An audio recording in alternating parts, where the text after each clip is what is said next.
तो दोस्तों हम लोग PYQ सीरीज कर रहे हैं, जो कि ये BPSC का 71 का पेपर करेंगे। 71वीं का पेपर है, जो कि आगे आने वाले BPSC के थ्रू जो टीचर्स के एग्ज़ाम होंगे या अन्य स्टेट में भी जो शिक्षक का एग्ज़ाम होगा उसके लिए भी काफ़ी महत्वपूर्ण होगा, और जो 72nd मतलब 72वीं जो BPSC का पेपर होगा उसके लिए भी काफ़ी महत्वपूर्ण होंगे, या अन्य स्टेट में भी जो PCS का पेपर होगा उसके लिए भी काफ़ी महत्वपूर्ण सेशन होगा। ठीक है दोस्तों, और जनरल कंपटीशन जहाँ भी सामान्य अध्ययन से क्वेश्चन पूछे जाएंगे उसके लिए भी काफ़ी महत्वपूर्ण सेशन होंगे। जनरल में जैसे SSC, BSSC graduate level, inter level, Bihar दरोगा, इन सारे एग्ज़ाम्स के लिए भी काफ़ी महत्वपूर्ण सेशन होंगे। चलिए स्टार्ट करते हैं। ये 71वीं BPSC का पेपर है। चलिए स्टार्ट करते हैं। बिहार के मिशन दक्ष का प्राथमिक उद्देश्य क्या है?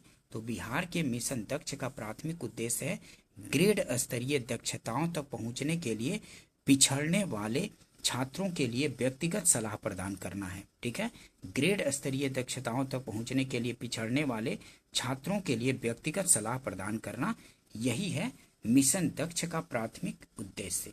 ठीक है, ध्यान रखेंगे, सी आंसर हो जाएगा। ठीक है, नेक्स्ट क्वेश्चन देखते हैं। बिहार स्टार्टअप नीति 2022 के युवा ढांचे के तहत निम्नलिखित में से कौन सा घटक नहीं है? तो बिहार स्टार्टअप नीति 2022 के युवा ढांचे के तहत निम्नलिखित में से कौन सा घटक नहीं है? तो युवा ढांचे के तहत शिक्षा प्रणाली में जीवंतता, ये है।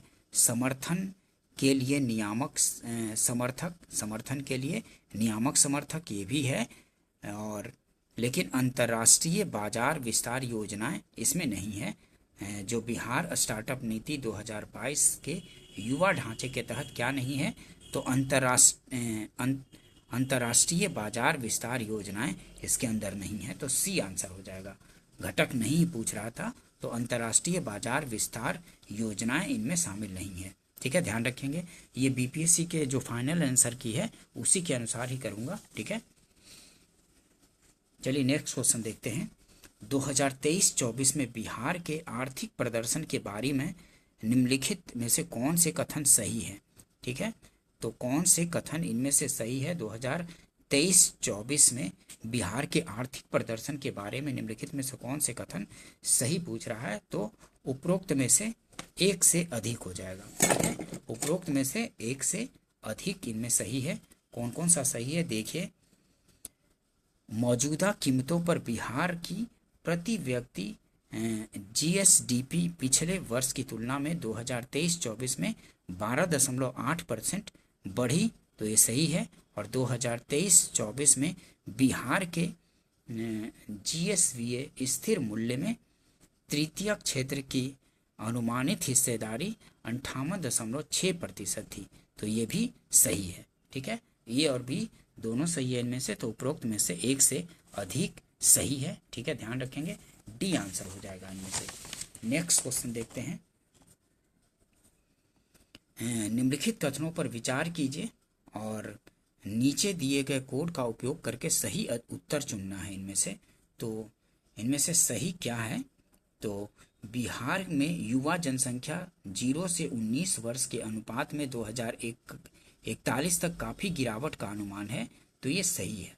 ठीक है, पहला सही है, बिहार में युवा जनसंख्या 0 से 19 वर्ष के अनुपात में 2041 तक काफ़ी गिरावट का अनुमान है, पहला सही है। और बिहार का जनसांख्यिकीय लाभांश 2041 के आसपास चरम पर होने की उम्मीद है, तो ये भी सही है। पहला और दूसरा सही हो जाएगा, तो ए आंसर हो जाएगा। ठीक है, ए आंसर हो जाएगा, पहला और दूसरा सही है। बिहार में बुजुर्ग आबादी 60+ वर्ष भारत की तुलना में अधिक तेजी से बढ़ने की उम्मीद है, तो ये सही नहीं है। पहला और दूसरा सही है, तो ए आंसर हो जाएगा। ठीक है, ध्यान रखेंगे। नेक्स्ट क्वेश्चन देखते हैं। PLFS 2023-24 के अनुसार निम्नलिखित में से कौन सा कथन बिहार में महिलाओं के बीच रोजगार की प्रकृति का सबसे अच्छा वर्णन करता है?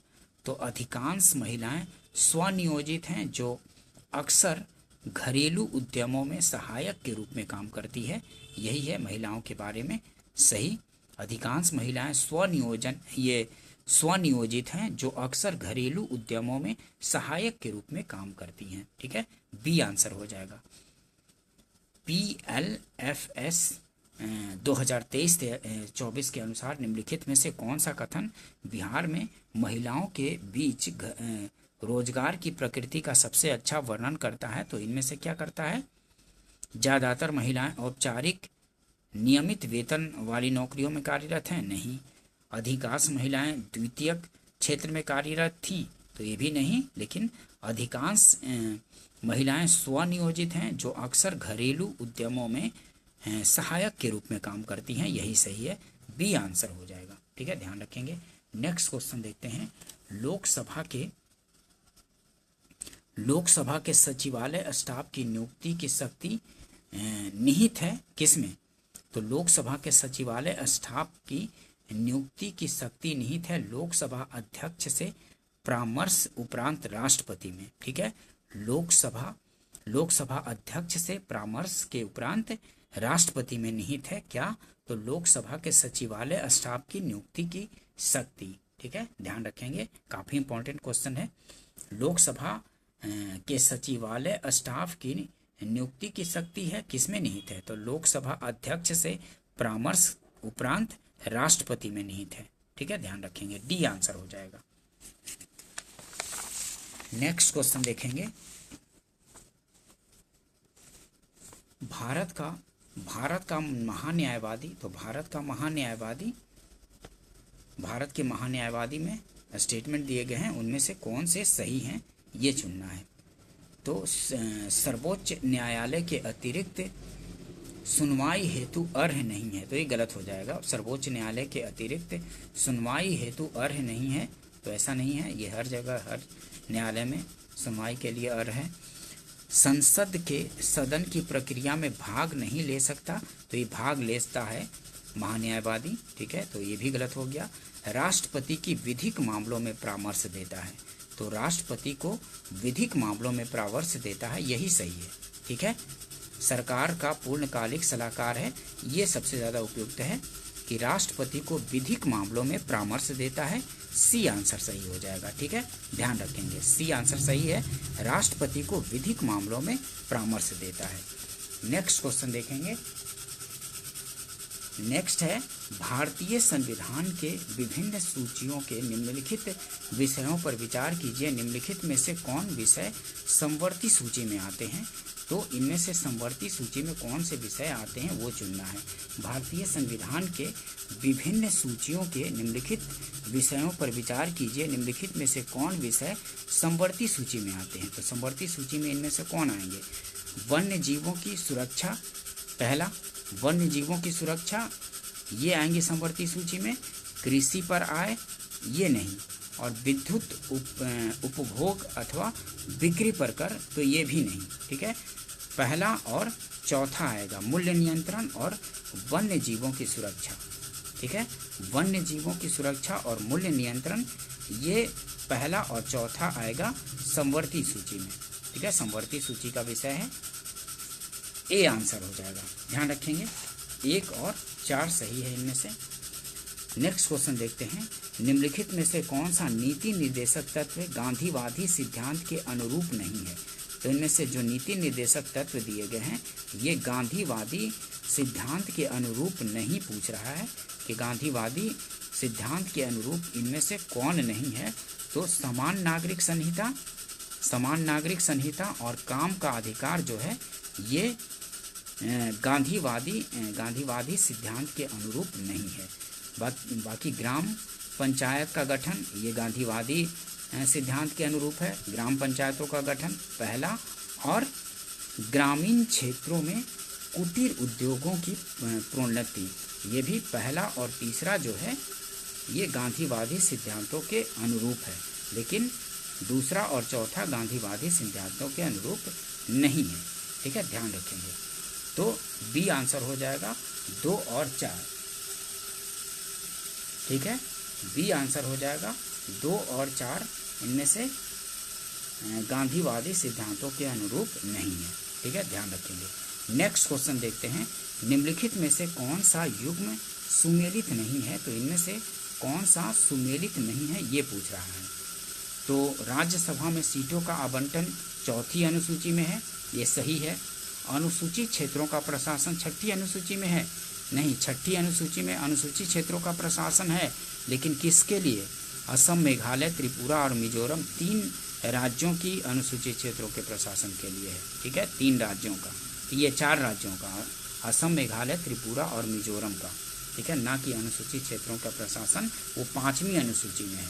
और ऐसे असम, मेघालय, त्रिपुरा और मिजोरम वाला जो मामला है अनुसूचित क्षेत्रों का प्रशासन, वो छठी अनुसूची में है। और ऐसे अनुसूचित क्षेत्रों का प्रशासन ये है 5वीं अनुसूची में। शपथ का प्रारूप ये 3री अनुसूची में, सही है। संघ सूची तो ये 7वीं अनुसूची में है, संघ सूची, राज्य सूची और समवर्ती सूची। ठीक है, ध्यान रखेंगे, तो बी आंसर हो जाएगा। ठीक है, ध्यान रखेंगे, बी आंसर होगा। नेक्स्ट क्वेश्चन देखते हैं। केंद्रीय सरकार के बारे में निम्न कथनों पर विचार कीजिए। तो केंद्रीय सरकार के बारे में निम्न कथन पर विचार करना है। इनमें से 2 कथन दिए गए हैं, इनमें से कौन से केंद्रीय सरकार के बारे में कथन सही है वो चुनना है। तो मंत्रालय तथा विभागों का निर्माण प्रधानमंत्री द्वारा कैबिनेट सचिव के परामर्श से होता है। मंत्रालय तथा विभागों का निर्माण प्रधानमंत्री द्वारा कैबिनेट सचिव के परामर्श से होता है, तो ये नहीं। मंत्रालय तथा विभागों का निर्माण प्रधानमंत्री द्वारा कैबिनेट सचिव के परामर्श से होता है, तो ये गलत हो गया। प्रत्येक मंत्री को मंत्रालय राष्ट्रपति द्वारा प्रधानमंत्री के परामर्श पर आवंटित किया जाता है, तो ये सही है। दूसरा सही हो गया, बी आंसर सही हो जाएगा। ठीक है, दूसरा सही है सिर्फ, तो केवल दूसरा सही मतलब बी आंसर, ध्यान रखेंगे इसको। नेक्स्ट क्वेश्चन देखेंगे। राज्य विधायिका की कार्यवाही के बारे में क्या सत्य है? तो राज्य विधायिका की कार्यवाही के बारे में इनमें से क्या सत्य है? राज्य विधायिका की कार्यवाही के बारे में, तो विधायिका में कार्य केवल राज्य की सरकारी भाषा में अथवा हिंदी अथवा अंग्रेजी में निष्पादित किए जाएंगे। ठीक है, राज्य विधायिका की कार्यवाही के बारे में क्या सत्य है इनमें से? तो विधायिका में कार्य केवल राज्य की सरकारी भाषा में अथवा हिंदी अथवा अंग्रेजी में निष्पादित किए जाएंगे, ए आंसर सही हो जाएगा। राज्य विधायिका की कार्यवाही के बारे में क्या सत्य है? तो इनमें से ये हो जाएगा, क्योंकि विधायिका में कार्य केवल राज्य की सरकारी भाषा में अथवा हिंदी अथवा अंग्रेजी भाषा में निष्पादित किए जाएंगे, ये सही है। नेक्स्ट क्वेश्चन देखते हैं। भारतीय संविधान मौलिक अधिकारों पर औचित्यपूर्ण प्रतिबंध का प्रावधान करता है, किंतु औचित्य को ध्यान में रखना चाहिए। क्या ध्यान में रखना चाहिए इनमें से? तो भारतीय संविधान मौलिक अधिकारों पर औचित्यपूर्ण प्रतिबंध का प्रावधान करता है, किंतु औचित्य को ध्यान में रखना चाहिए कि सामान्य जन का हित संरक्षित हो, सही है। भारतीय संविधान मौलिक अधिकारों पर औचित्यपूर्ण प्रतिबंध का प्रावधान करता है, मतलब मौलिक अधिकारों पर रीजनेबल रिस्ट्रिक्शन लगाता है, तो किस कारण से प्रावधान करता है, किंतु औचित्य को ध्यान में रखना चाहिए कि सामान्य जन का हित संरक्षित हो, सही है। विद्यमान सामाजिक मूल्य एवं सामाजिक आवश्यकताएं अवरोध न हो। ठीक है, विद्यमान सामाजिक मूल्य एवं सामाजिक आवश्यकताएं अवरोध न हो, तो दूसरा भी सही है। राज्य के नीति निर्देशक सिद्धांतों को नज़रअंदाज किया जा सकता है, तो ये नहीं। और सामूहिक हित बृहत्तर नहीं है, तो ये भी नहीं। लेकिन पहला और दूसरा सही हो जाएगा, तो ए आंसर होगा, पहला और दूसरा सही होगा। ठीक है, पहला और दूसरा सही है। नेक्स्ट क्वेश्चन देखते हैं।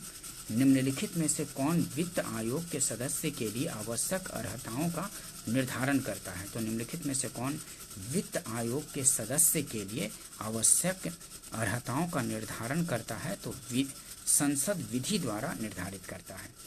निम्नलिखित में से कौन वित्त आयोग के सदस्य के लिए, क्या बोल रहा है कि निम्नलिखित में से कौन वित्त आयोग के सदस्य के लिए आवश्यक अर्हताओं का निर्धारण करता है? तो संसद विधि द्वारा निर्धारित करता है। ठीक है। वित्त आयोग के सदस्य के लिए आवश्यक अर्हताओं का निर्धारण कौन करता है? तो संसद विधि द्वारा निर्धारित करता है। बी आंसर हो जाएगा, ठीक है, ध्यान रखेंगे। नेक्स्ट क्वेश्चन देखते हैं। निम्नलिखित कथनों पर विचार कीजिए। 4 कथन दिए गए हैं, इनमें से कौन सही नहीं पूछ रहा है, इनमें से सही नहीं है कौन सा? तो सदन को ये निम्नलिखित कथनों पर विचार कीजिए। सदन को आहूत करने का अर्थ दीक्षांत है। सदन को आहूत करने का अर्थ दीक्षांत है, तो ये सही है। स्थगन से सत्रावसान होता है। स्थगन से सत्रावसान होता है, तो होता है। और विघटन सदन को समाप्त करता है। विघटन सदन को समाप्त करता है, तो ये भी सही है। और स्थगन सदन के नेता द्वारा अकेले किया जा सकता है, तो ऐसा नहीं है। स्थगन सदन के नेता द्वारा अकेले किया जा सकता है, ये गलत हो गया। तो इनमें से सही कौन सा हो गया?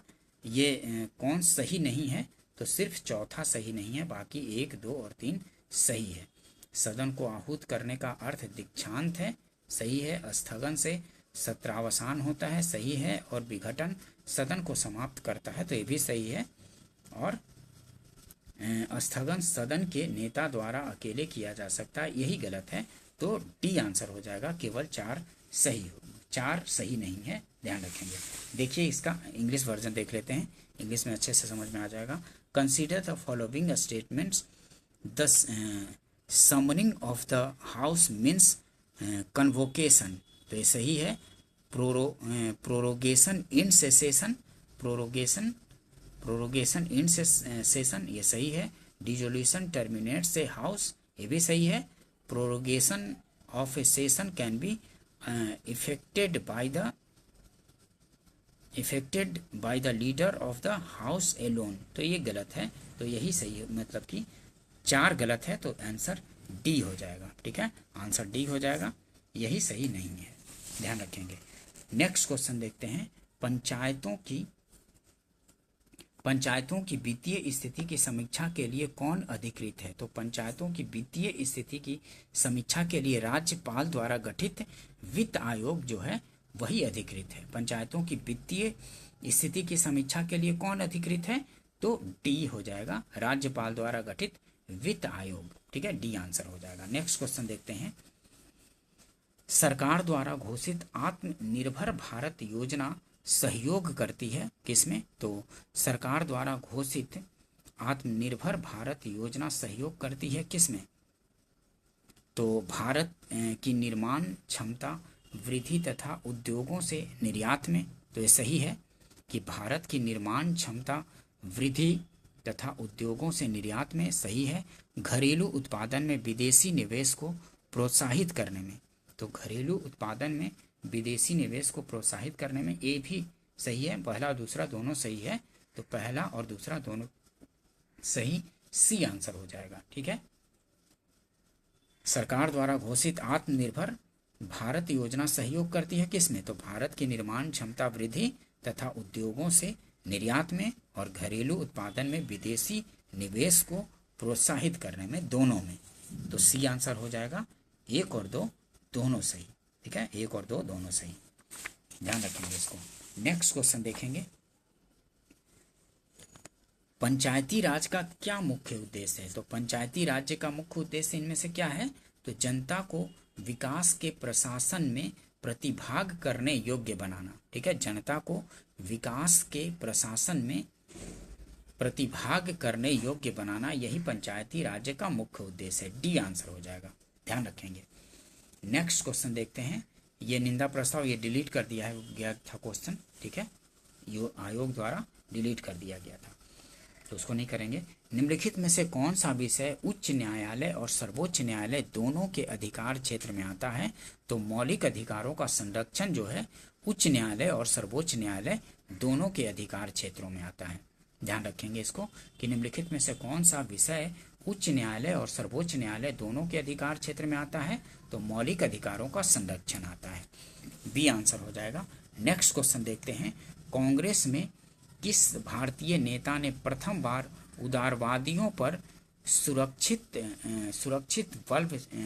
वाल्व सिद्धांत का प्रयोग करने का आक्षेप लगाया था? तो लाला लाजपत राय ने लगाया था। ठीक है, कांग्रेस में किस भारतीय नेता ने प्रथम बार उदारवादियों पर सुरक्षित वाल्व सिद्धांत मतलब सेफ्टी वाल्व थ्योरी जो था, सेफ्टी वाल्व थ्योरी का प्रयोग करने का आक्षेप लगाया गया था? किसके द्वारा? तो लाला लाजपत राय द्वारा। सी आंसर हो जाएगा। ठीक है, विच इंडियंस लीडर, देखिए, which Indian leaders for the first time use the safety valve theory to attack the moderates in the Congress? तो वो थे, कौन थे? तो लाला लाजपत राय ने आरोप लगाया था। कांग्रेस में किस भारतीय नेता ने प्रथम बार उदारवादियों पर सुरक्षा वाल्व सिद्धांत का प्रयोग करने का आक्षेप लगाया गया था? तो लाला लाजपत राय द्वारा लगाया गया था, ध्यान रखेंगे इसको। नेक्स्ट क्वेश्चन देखते हैं, दिल्ली में उसके राजकीय प्रवेश के अवसर पर किस वायसराय पर बम फेंका गया था?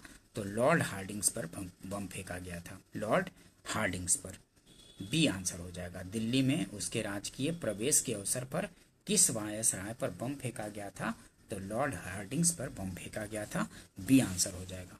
नेक्स्ट क्वेश्चन देखेंगे, 1911 में कैलिफोर्निया विश्वविद्यालय में भारतीय दर्शन शास्त्र के प्रोफेसर बनने का किसे अवसर मिला था? तो लाला हरदयाल को मिला था। ठीक है, लाला हरदयाल जो थे उन्हीं को मिला था। 1911 में कैलिफोर्निया विश्वविद्यालय में भारतीय दर्शन शास्त्र के प्रोफेसर बनने का किसे अवसर मिला? तो हरदयाल को मिला था। बी आंसर हो जाएगा। नेक्स्ट क्वेश्चन देखते हैं, MAO कॉलेज अलीगढ़ के प्रधानाचार्य का नाम बताइए जिसने 19वीं सदी के अंतिम दशकों में मुस्लिम सांप्रदायिकतावाद को बढ़ावा दिया था? तो वो थियोडोर बैक थे, Theodore back. MAO college Aligarh के प्रधानाचार्य का नाम बताइए जिसने 19वीं सदी के अंतिम दशकों में मुस्लिम सांप्रदायिकतावाद को बढ़ावा दिया था? तो थियोडोर बैक ने बढ़ावा दिया था। डी आंसर हो जाएगा। ये डिलीट कर दिया गया था क्वेश्चन, ये द यंग इंडिया पूछ दिया गया था। यंग इंडिया के प्रारंभकर्ता थे ना महात्मा गांधी। ठीक है, ये डिलीट क्वेश्चन है। नेक्स्ट क्वेश्चन देखते हैं, किस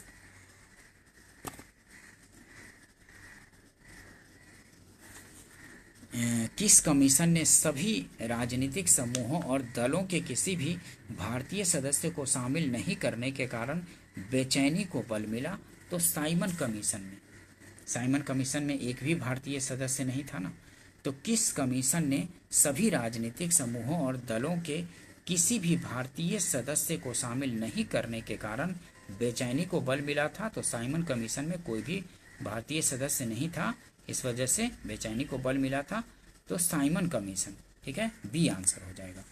नेक्स्ट क्वेश्चन देखते हैं, किसने आजाद हिंद फौज का नेतृत्व संभाला और चलो दिल्ली की प्रसिद्ध लड़ाई का नारा दिया था? तो वो थे सुभाष चंद्र बोस। किसने आजाद हिंद फौज का नेतृत्व संभाला और चलो दिल्ली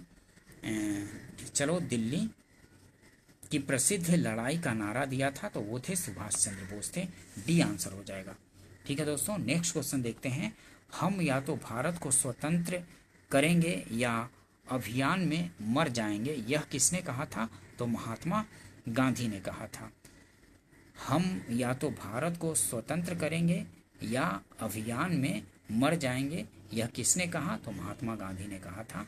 ठीक है, भारत छोड़ो आंदोलन के समय 1942 में इन चीज़ों को ध्यान रखेंगे, डिटेल्स को भी। किसने बांटो और छोड़ो के नारे को बुलंद किया था? तो बांटो और छोड़ो के नारे को बुलंद किया था M.A. जिन्ना। ठीक है, M.A. जिन्ना, मोहम्मद अली जिन्ना। ठीक है, इसको ध्यान रखेंगे, मोहम्मद अली जिन्ना ने किया था। बार बार रिपीट भी होता है। किसने बांटो और छोड़ो के नारों को बुलंद किया था?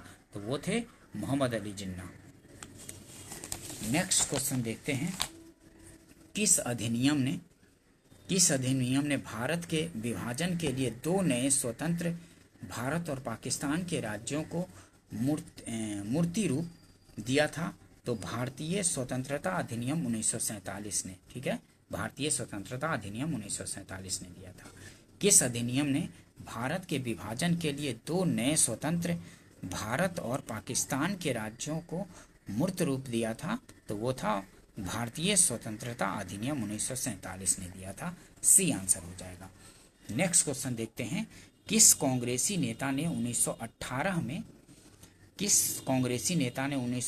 में बिहार की यात्रा की ताकि होम रूल लीग की गतिविधियों को बल मिल सके? तो वो थे एनी बेसेंट। किस कांग्रेसी नेता ने 1918 में बिहार की यात्रा की ताकि होम रूल लीग की गतिविधियों को बल मिल सके? तो वो थी एनी बेसेंट थी। नेक्स्ट क्वेश्चन देखते हैं, चंपारण कृषि कमेटी की नियुक्ति में किसके बीच समझौता हुआ था? तो चंपारण कृषि कमेटी के नियुक्ति में किसके बीच समझौता हुआ था? तो भारतीय सरकार और गांधी जी के बीच हुआ था। चंपारण कृषि कमेटी की नियुक्ति में किसके बीच समझौता हुआ था? तो भारतीय सरकार और जो ब्रिटिश सरकार थी और गांधी जी के बीच हुई थी। ए आंसर हो जाएगा। नेक्स्ट क्वेश्चन देखते हैं, बिहार में किसान सभा का प्रमुख नेता कौन थे? तो बिहार में किसान सभा के प्रमुख नेता थे सहजानंद सरस्वती थे। सी आंसर हो जाएगा। बिहार में किसान सभा का प्रमुख नेता कौन था? तो वो थे सहजानंद सरस्वती। सी आंसर होगा। नेक्स्ट क्वेश्चन देखेंगे, विक्रम पुलिस थाने के अंतर्गत राष्ट्रीय ध्वज को फहराते समय किसको मार दिया गया था? तो उपरोक्त में से कोई नहीं, इनमें से किसी को नहीं, ठीक है। विक्रम पुलिस थाने के अंतर्गत राष्ट्रीय ध्वज को फहराते समय किसको मार दिया गया था? तो गोरखड़ी के रघुनाथ सिंह, विक्रमपुर के राम नारायण, गोराखड़ी के सत्येंद्र। तो उपरोक्त में से कोई नहीं हो जाएगा। डी आंसर हो जाएगा। नेक्स्ट क्वेश्चन देखते हैं, मार्च 1939 में बिहार के मुख्यमंत्री कौन बने? तो मार्च 1939 में बिहार के मुख्यमंत्री कौन बने?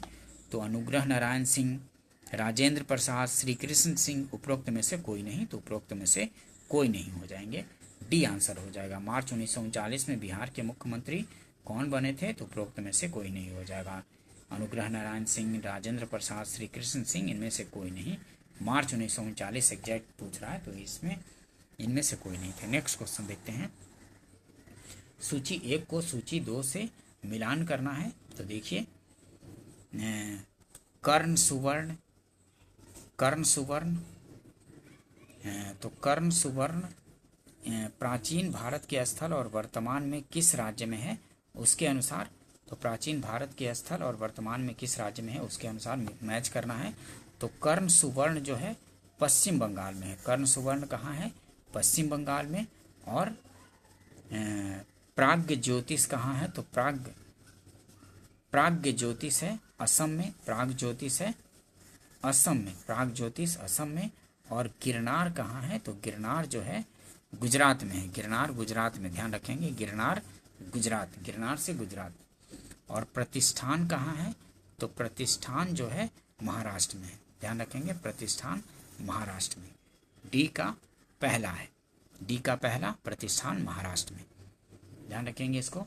ए का तीसरा, बी का चौथा और सी का दूसरा, गिरनार का गुजरात। और डी का पहला है प्रतिष्ठान महाराष्ट्र में, ध्यान रखेंगे इसको। नेक्स्ट क्वेश्चन देखते हैं, निम्नलिखित में से कौन एक ऋग्वैदिक युग से संबंधित नहीं है? तो ऋग्वैदिक युग से संबंधित नहीं पूछ रहा है। तो घोषा, अपाला और विश्ववारा ये ऋग्वैदिक युग से संबंधित हैं, लेकिन गार्गी जो है ये ऋग्वैदिक युग से संबंधित नहीं है। गार्गी जो है ऋग्वैदिक युग से संबंधित नहीं थी, ध्यान रखेंगे इसको। नेक्स्ट क्वेश्चन देखते हैं, ये घटना, स्थान और संबंधित व्यक्ति। तो चोल गंगम झील चोल गंगम झील से संबंधित कौन है? तो राजेंद्र प्रथम। चोल गंगम झील से संबंधित है राजेंद्र प्रथम, ए का तीसरा। और धर्म महामात्र की नियुक्ति किसने की थी? तो धर्म महामात्र की नियुक्ति की थी अशोक ने। ठीक है, धर्म महामात्र की नियुक्ति अशोक ने की थी। और प्रयाग की सभा तो ये हर्षवर्धन से संबंधित है। प्रयाग की सभा हर्षवर्धन से, सी का दूसरा। और सुदर्शन झील का निर्माण किसने करवाया था? सुदर्शन झील का निर्माण चंद्रगुप्त मौर्य ने करवाया था। तो डी का पहला हो जाएगा। तो ए का तीसरा, बी का चौथा, सी का दूसरा और डी का पहला, ए आंसर हो जाएगा। ध्यान रखेंगे इसको, ए आंसर होगा। नेक्स्ट क्वेश्चन देखते हैं।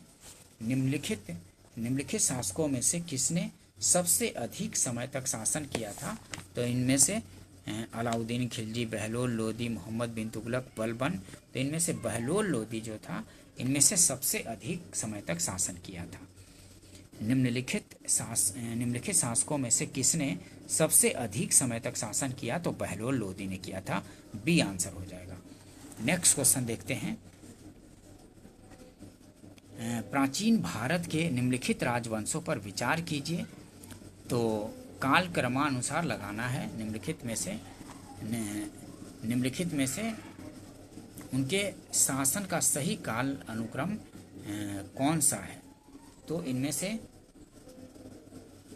शुंग, मौर्य, कुषाण, कण्व। तो इनमें से सबसे पहले कौन आएगा? तो मौर्य आएगा।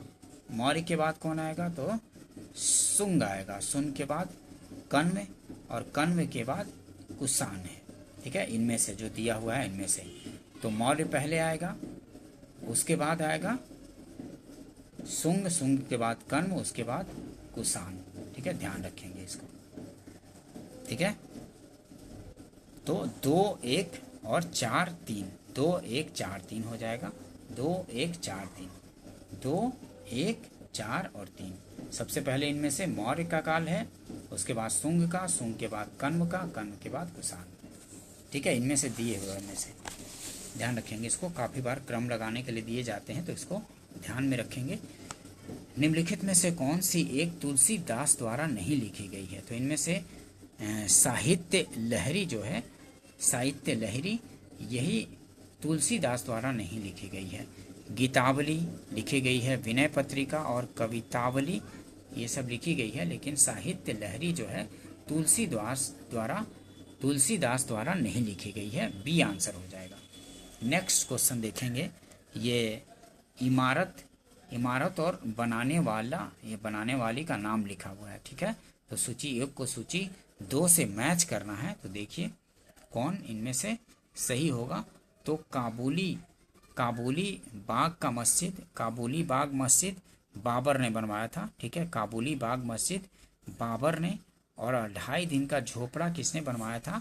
तो 2.5 दिन का झोपड़ा जो है कुतुबुद्दीन ऐबक ने बनवाया था। 2.5 दिन का झोपड़ा कुतुबुद्दीन ऐबक ने। और इलाहाबाद का किला जो है अकबर ने। और एतमाद-उद-दौला का मकबरा जो बनवाई थी किसने? एतमाद-उद-दौला का मकबरा नूरजहां ने बनवाई थी। एतमाद-उद-दौला का मकबरा नूरजहां द्वारा बनवाया गया था। तो ए का चौथा, बी का पहला, सी का तीसरा और डी का दूसरा। ठीक है, डी का दूसरा, तो ए आंसर हो जाएगा। ठीक है, ए आंसर हो जाएगा। 4 1 3 2। ध्यान रखेंगे इसको, काफ़ी बार रिपीट हो जाते हैं। नेक्स्ट क्वेश्चन देखते हैं। निम्नलिखित में से कौन सा एक सही सुमेलित इनमें से नहीं है? तो जेम्स ऑगस्टस सिक्की, कलकत्ता क्रॉनिकल, ये जेम्स ऑगस्टस सिक्की कलकत्ता क्रॉनिकल से संबंधित नहीं थे। ठीक है, जेम्स ऑगस्टस सिक्की कलकत्ता क्रॉनिकल से संबंधित नहीं थे। ठीक है, निम्नलिखित में से कौन सही सुमेलित नहीं है? तो यही पहला सुमेलित नहीं है, ए हो जाएगा। ठीक है, रामास्वामी नयकर जस्टिस पार्टी से, दयानंद सरस्वती सत्यार्थ प्रकाश, ये हैं दयानंद सरस्वती सत्यार्थ प्रकाश, दयानंद सरस्वती की सत्यशोधक समाज, सत्यशोधक समाज की स्थापना ज्योतिबा फूले, ये भी सही है। तो बी, सी और डी सही है, लेकिन जेम्स ऑगस्टस सिक्की कलकत्ता क्रॉनिकल से नहीं संबंधित रहे हैं, ध्यान रखेंगे इसको। नेक्स्ट क्वेश्चन देखते हैं। सूची 1 को सूची 2 से मैच करना है। तो बाबर पिता और पुत्र का जोड़ी लगाना है। तो बाबर का पुत्र कौन था? तो बाबर का कामरान था, बाबर का पुत्र कामरान। और अकबर का पुत्र सलीम, अकबर का पुत्र कौन था? सलीम, मतलब जहांगीर, ठीक है। अकबर का पुत्र सलीम और शाहजहां का पुत्र मुराद था, और जहांगीर का पुत्र खुसरो था, जहांगीर का पुत्र खुसरो था। तो ए का तीसरा, बी का पहला, सी का चौथा और डी का दूसरा, ठीक है, डी का दूसरा, ध्यान रखेंगे इसको। नेक्स्ट क्वेश्चन देखते हैं। कौन सी बौद्ध संगीति बिहार में आयोजित नहीं की गई थी? तो बिहार में आयोजित नहीं की गई थी कौन सी बौद्ध संगीति जो थी, कौन सी बिहार में आयोजित नहीं की गई थी? तो पहला तो राजगिरी में हुआ था, दूसरा वैशाली में, तीसरा फिर पाटलिपुत्र में हुआ था ना, और चौथा कश्मीर के कुंडलवन में हुआ था। तो चौथा नहीं हुआ था, ठीक है, चौथा जो था वो बिहार में बौद्ध संगीति नहीं हुआ था। डी आंसर हो जाएगा। ये क्वेश्चन डिलीट कर दिया गया था आयोग द्वारा, तो इसको नहीं करेंगे। नेक्स्ट क्वेश्चन देखते हैं। निम्नलिखित में से कौन नालंदा विश्वविद्यालय में आचार्य नहीं थे? तो कौटिल्य जो थे ये नालंदा विश्वविद्यालय में आचार्य नहीं थे, ठीक है। कौटिल्य जो थे नालंदा विश्वविद्यालय में आचार्य नहीं थे। नागार्जुन थे नालंदा विश्वविद्यालय में आचार्य, नागार्जुन, शीलभद्र और शांति रक्षित ये सब थे, लेकिन कौटिल्य नहीं थे नालंदा विश्वविद्यालय में आचार्य, ध्यान रखेंगे इसको। नेक्स्ट क्वेश्चन देखते हैं। निम्नलिखित ये आधुनिक भारतीय इतिहास को निम्नलिखित घटनाओं पर विचार कीजिए। आधुनिक भारतीय इतिहास की निम्नलिखित घटनाओं पर विचार कीजिए। तो निम्नलिखित में से उपरोक्त घटनाओं का सही कालानुक्रमिक क्रम कौन सा है? तो राजा नंद कुमार को मृत्युदंड, तो राजा नंद कुमार को मृत्युदंड कब हुआ था? तो 1775 ईस्वी में हुआ था। देखिए यहाँ देखते हैं, ये सालबाई की संधि 1789 में हुआ। सालबाई की संधि कब हुई? तो 1789 में वांडीवास की लड़ाई 1760 में, और टीपू सुल्तान की मृत्यु 1799 ईस्वी में हुई थी, ठीक है। तो देखिए वांडीवास का लड़ाई 1760, ये 1775, 1789, 1760, 1799। तो इनमें क्रम लगाने के लिए है, बढ़ते हुए क्रम में। तो वांडीवास का युद्ध 1760 में पहले हो गया। उसके बाद राजा नंद कुमार को मृत्युदंड 1775 ईस्वी में। उसके बाद सालबाई की संधि 1789 ईस्वी में। उसके बाद टीपू सुल्तान की मृत्यु 1799 ईस्वी में हो गई। तो 3, 1, 2 और 4 सही है। इनमें से 3, 1, 2, 4 सही है। नेक्स्ट क्वेश्चन देखते हैं। निम्नलिखित ये बिहार के निम्नलिखित समाचार पत्रों में से सबसे पहले किसका प्रकाशन प्रारंभ हुआ था? तो इनमें से सबसे पहले बिहार बंधु, अखबार ए बिहार, पटना हरकारा, बिहार हेराल्ड। बिहार के निम्नलिखित समाचार पत्रों में से सबसे पहले किसका प्रकाशन प्रारंभ हुआ था? तो पटना हरकारा का प्रकाशन प्रारंभ हुआ था। सी आंसर हो जाएगा, ठीक है, ध्यान रखेंगे। नेक्स्ट क्वेश्चन देखते हैं। सूची 1 को सूची 2 से मिलान करना है। तो चंपारण सत्याग्रह, ये घटना या संगठन और उससे संबंधित व्यक्ति को मैच करना है, ठीक है, सूची 1 को सूची 2 से। तो चंपारण सत्याग्रह से डॉक्टर राजेंद्र प्रसाद जुड़े थे। उस समय उन्होंने भी भाग लिया था गांधी जी के साथ। चंपारण सत्याग्रह के दौरान डॉक्टर राजेंद्र प्रसाद जुड़े हुए थे इनसे। और आज़ाद दस्ता से जयप्रकाश नारायण जुड़े हुए थे। और 1940 में बिहार में व्यक्तिगत सत्याग्रह से कौन जुड़े हुए हैं? तो व्यक्तिगत सत्याग्रह से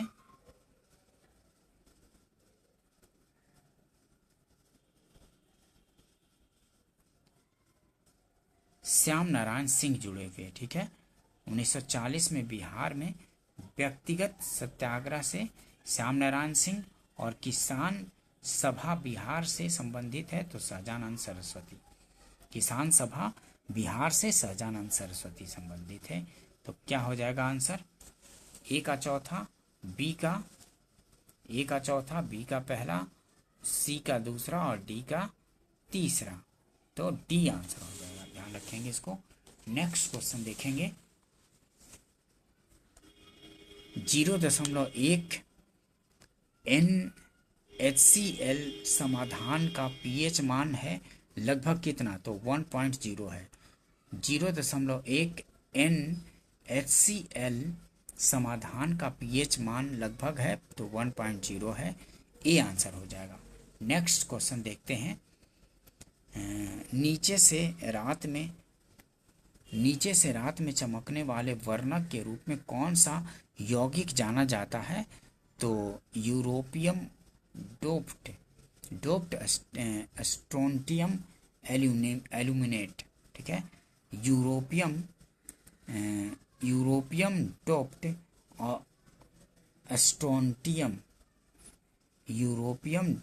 स्ट्रोंटियम एल्यूमिनेट।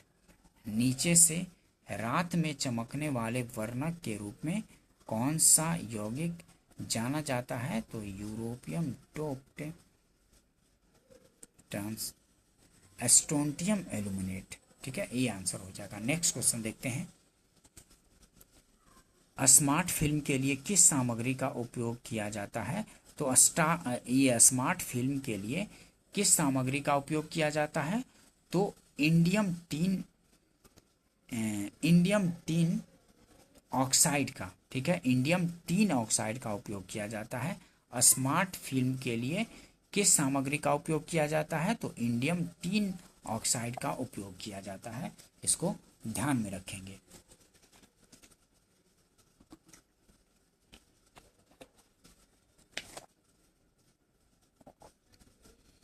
नेक्स्ट क्वेश्चन देखते हैं। कार्सिनोमा के उपचार के लिए किस धातु यौगिक का उपयोग किया जाता है?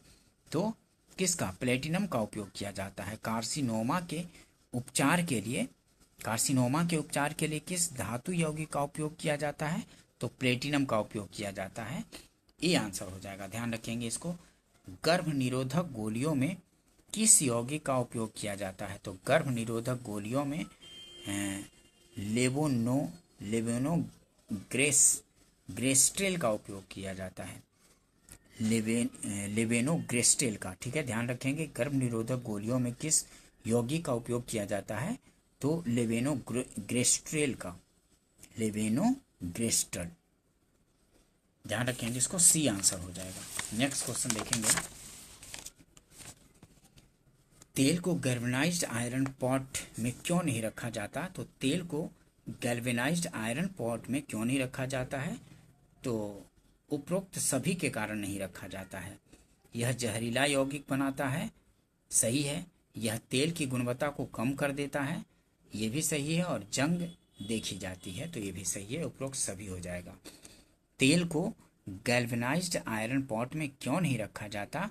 तो यह जहरीला यौगिक है, जहरीला यौगिक बनाता है, सही है। यह तेल की गुणवत्ता को कम करता है, ये भी सही है। और जंग देखी जाती है, तो ये भी सही है। डी आंसर हो जाएगा। ध्यान रखेंगे इसको। नेक्स्ट देखते हैं। ऑक्टेन रेटिंग बढ़ाने के लिए किस यौगिक का उपयोग किया जाता है? तो टेट्रा एथिलेट का उपयोग किया जाता है। ऑक्टेन रेटिंग बढ़ाने के लिए किस यौगिक का उपयोग किया जाता है? तो टेट्रा एथिलेट का उपयोग किया जाता है। बी आंसर हो जाएगा। नेक्स्ट क्वेश्चन देखेंगे। पीएचबीवी बायोडिग्रेडेबल पॉलीमर का पूर्ण रूप क्या है? तो पीएचबीवी बायोडिग्रेडेबल पॉलीमर का पूर्ण रूप poly 3 hydroxy butyrate CO3 hydroxy valerate, ठीक है। पॉली 3 हाइड्रोक्सी ब्यूटाइरेट और CO3 हाइड्रोक्सी वैलेरेट है। डी आंसर हो जाएगा। ध्यान रखेंगे इसको। नेक्स्ट क्वेश्चन देखते हैं। हार्मोन किसके द्वारा स्रावित होते हैं? तो अंतःस्रावी ग्रंथियों द्वारा। हार्मोन किसके द्वारा स्रावित होते हैं? तो अंतःस्रावी ग्रंथियों द्वारा स्रावित होते हैं हार्मोन। ठीक है, हार्मोन किसके द्वारा स्रावित होते हैं? तो अंतःस्रावी ग्रंथियों द्वारा। डी आंसर हो जाएगा, ध्यान रखेंगे इसको। नेक्स्ट क्वेश्चन देखते हैं। निम्नलिखित में से कौन सा शब्द हर्पीस स्पिलेक्स वायरस और मानव के बीच की बातचीत को दर्शाता है? तो एंडोपारासाइटिज्म जो है वो दर्शाता है। एंडोपारासाइटिज्म। निम्नलिखित में से कौन सा शब्द हर्पीस सिम्प्लेक्स वायरस और मानव के बीच की बातचीत को दर्शाता है? तो वो है एंडोपारासाइटिज्म। एंडोपारासाइटिज्म, डी आंसर हो जाएगा। नेक्स्ट क्वेश्चन देखते हैं। संक्रमण के जवाब में बनने वाली पहली इम्यूनो ग्लोबुलिन की श्रेणी कौन सी है? तो IgM है। संक्रमण के जवाब में बनने वाली पहली इम्यूनोग्लोबुलिन की श्रेणी कौन सी है? तो IgM है, ध्यान रखेंगे। बी आंसर हो जाएगा। नेक्स्ट क्वेश्चन देखते हैं। जैविक झिल्ली बायोलॉजिकल मेम्ब्रेन्स किससे बनी होती है? तो जैविक झिल्ली जो होती है बायोलॉजिकल मेम्ब्रेन्स किससे बनी होती है? तो लिपिड और प्रोटीन के विभिन्न संयोजन जो प्रत्येक प्रजाति, कोशिका प्रकार और अंग के लिए विशिष्ट होते हैं। जैविक झिल्ली किससे बनी होती है? Biological membranes. तो लिपिड और प्रोटीन के विभिन्न संयोजन जो प्रत्येक प्रजाति, कोशिका प्रकार और अंग के लिए विशिष्ट होते हैं। ये आंसर हो जाएगा। नेक्स्ट क्वेश्चन देखते हैं। निम्नलिखित में से कौन सा एक नॉन सेंस कोडन है? तो UAA है। नॉन सेंस कोडन, निम्नलिखित में से कौन सा एक नॉन सेंस कोडन कौन सा है? तो UAA है, ध्यान रखेंगे। नॉन सेंस कोडन है ये आंसर हो जाएगा, UAA non sense codon. Next question देखते हैं। विलुप्त होने के खतरे में पड़ी प्रजातियां कहलाती क्या हैं? तो विलुप्त होने के खतरे में पड़ी प्रजातियां लुप्त प्राय कहलाती हैं। बी आंसर हो जाएगा, इंडेंजर्ड कहलाती हैं। The species which are in danger of extinction are known as endangered. ठीक है, लुप्त प्राय इंडेंजर्ड कहलाती है। देखिए ये इंग्लिश वाला वर्जन देख लेते हैं, इसमें ज़्यादा समझ में आएगा। The species which are in danger of extinction are known as endangered कहलाती है। ठीक है, लुप्त प्राय कहलाती है। नेक्स्ट क्वेश्चन देखते हैं। निम्नलिखित में से कौन सी खरीफ फसल है? तो इनमें से खरीफ फसल कौन सी है? तो निम्नलिखित में से कौन सी खरीफ फसल है? तो इनमें से गन्ना जो है खरीफ फसल है। चना जौ गेहूँ ये सब क्या है? चना जौ गेहूँ ये तो रबी की फसल में आएगा ना। चना गेहूँ रबी की फसल में है, गन्ना जो है खरीफ की फसल में आएगा। ठीक है, ध्यान रखेंगे। नेक्स्ट क्वेश्चन देखते हैं। पौधों में जाइलम निम्नलिखित कार्य के लिए जिम्मेदार है? तो पानी और घुले हुए खनिजों का परिवहन करता है। ठीक है, जाइलम जल का परिवहन करता है ना, जाइलम। पौधों में जाइलम निम्नलिखित कार्य के लिए जिम्मेदार। जाइलम जल इसमें है ना, जल जाइलम जल जैसा। ठीक है, तो इनमें से क्या? तो पानी और घुले हुए खनिजों का परिवहन इसका कार्य है जाइलम का। ये आंसर हो जाएगा। नेक्स्ट क्वेश्चन देखते हैं।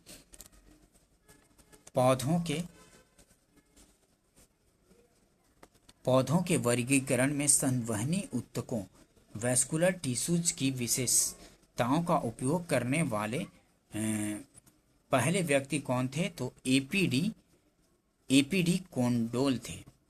एपीडी कोंडोले। पौधों के वर्गीकरण में संवहनीय ऊतकों की विशेषताओं का उपयोग करने वाले पहले व्यक्ति कौन थे?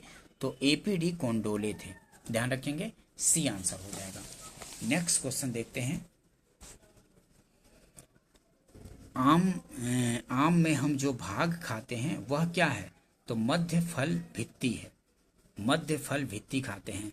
आम में हम जो भाग खाते हैं वो क्या खाते हैं? तो मध्य फल भित्ति खाते हैं। काफ़ी बार क्वेश्चन पूछा जाता है, ठीक है, रिपीट भी हो जाता है। आम में हम जो भाग खाते हैं वो क्या खाते हैं? तो मध्य फल भित्ति खाते हैं, ठीक है। नेक्स्ट क्वेश्चन देखते हैं। ओजोन दिवस कब मनाया जाता है? तो 16 सितंबर को। ये बहुत बार पूछा जाता है, बहुत बार रिपीट हो चुका है। ओजोन दिवस कब मनाया जाता है? तो 16 सितंबर को। ये आंसर हो जाएगा। नेक्स्ट क्वेश्चन देखते हैं। माइकोराइजा संबंध में पौधों का लाभ है। तो माइकोराइजा संबंध में पौधे का लाभ क्या है? तो खनिजों का बढ़ा हुआ अवशोषण और रोगों से सुरक्षा। खनिजों का बढ़ा हुआ अवशोषण और रोगों से सुरक्षा। डी आंसर होगा। माइकोराइजा संबंध में पौधों का लाभ है क्या? तो खनिजों का बढ़ा हुआ अवशोषण और रोगों से सुरक्षा। डी आंसर होगा। नेक्स्ट क्वेश्चन देखते हैं। मैगिनॉट रेखा मैगिनॉट रेखा किन देशों के बीच विद्यमान है? तो फ्रांस और जर्मनी के बीच विद्यमान है। मैगिनॉट या मैगिनॉट रेखा इसको बोलते हैं। फ्रांस और जर्मनी के बीच विद्यमान है, ठीक है। सी आंसर हो जाएगा। नेक्स्ट क्वेश्चन देखते हैं। हॉर्मुज जल डमरू मध्य जोड़ता है। तो हॉर्मुज जल डमरू मध्य जोड़ता है किसको? तो पर्सिया की खाड़ी और ओमान की खाड़ी को। पर्शियन की खाड़ी और ओमान की खाड़ी को जोड़ता है हॉर्मुज जल संधि, जल डमरू मध्य, ठीक है। हॉर्मुज जल डमरू मध्य जोड़ता है किसको? तो पर्शिया की खाड़ी और ओमान की खाड़ी को। काफी बार पूछा जाता है जल डमरू मध्य से, ये तो काफी बार पूछा जाता है, जिसको ध्यान में रखेंगे। ग्राउंड जीरो कहाँ है? नेक्स्ट क्वेश्चन देखते हैं। ग्राउंड जीरो कहाँ है? तो ग्राउंड जीरो है न्यूयॉर्क में। सी आंसर होगा। ग्राउंड जीरो कहाँ है? तो न्यूयॉर्क में है ग्राउंड जीरो। नेक्स्ट क्वेश्चन देखेंगे। निम्नलिखित में से कौन सा स्थल डमरू मध्य है जो कि डेविल्स नेक के नाम से जाना जाता है? तो क्रा स्थल डमरू मध्य जो है, क्रा स्थल डमरू मध्य, ये डेविल्स नेक के नाम से जाना जाता है, ध्यान रखेंगे। निम्नलिखित में से कौन सा स्थल डमरू मध्य जो कि डेविल्स नेक के नाम से जाना जाता है? तो यह है क्रा स्थल डमरू मध्य। सी आंसर होगा। काफी बार रिपीट हो जाएगा, इसको ध्यान रखेंगे। लडंग संदर्भित करता है तो स्थानांतरित कृषि से संदर्भित करते हैं लडंग, ठीक है। लडंग संदर्भित करता है किससे? स्थानांतरित कृषि, ठीक है, शिफ्टिंग कृषि से संबंधित है ये शब्द लडंग, ध्यान रखेंगे। नेक्स्ट क्वेश्चन देखते हैं।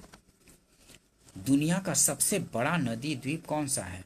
तो माजुली द्वीप जो है, जो ब्रह्मपुत्र नदी में है, वो माजुली द्वीप वो दुनिया की सबसे बड़ी नदी द्वीप है, ध्यान रखेंगे। काफी बार रिपीट हुआ है कि दुनिया का सबसे बड़ा नदी द्वीप कौन सा है? तो माजुली द्वीप जो ब्रह्मपुत्र नदी में है वही है, भारत में स्थित है, ठीक है, नॉर्थ ईस्ट वाले एरिया में, असम में।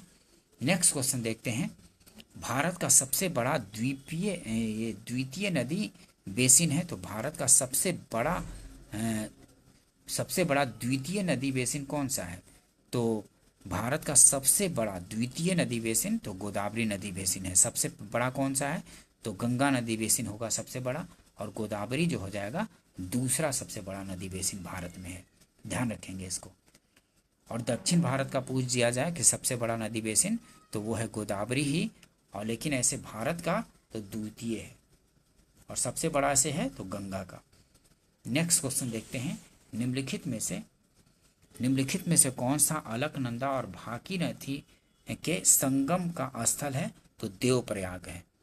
अलकनंदा और भागीरथी के संगम का स्थल कहाँ, मतलब अलकनंदा और भागीरथी का संगम कहाँ होता है? तो देवप्रयाग में होता है, ठीक है। ये भी क्वेश्चन बार बार रिपीट होता है, इसको ध्यान में रखेंगे। निम्नलिखित में से कौन सा अलकनंदा और भागीरथी के संगम का स्थल है? तो देवप्रयाग है, डी आंसर हो जाएगा। नेक्स्ट क्वेश्चन देखते हैं। भारतीय क्षेत्र में 2 ज्वालामुखी द्वीप है। तो भारतीय क्षेत्र में जो दो ज्वालामुखी द्वीप कौन है? तो नारकोंडम द्वीप और बैरन द्वीप, ये 2 ज्वालामुखी द्वीप है भारतीय क्षेत्र में, ध्यान रखेंगे इसको कि भारतीय क्षेत्र में 2 ज्वालामुखी द्वीप हैं, कौन से?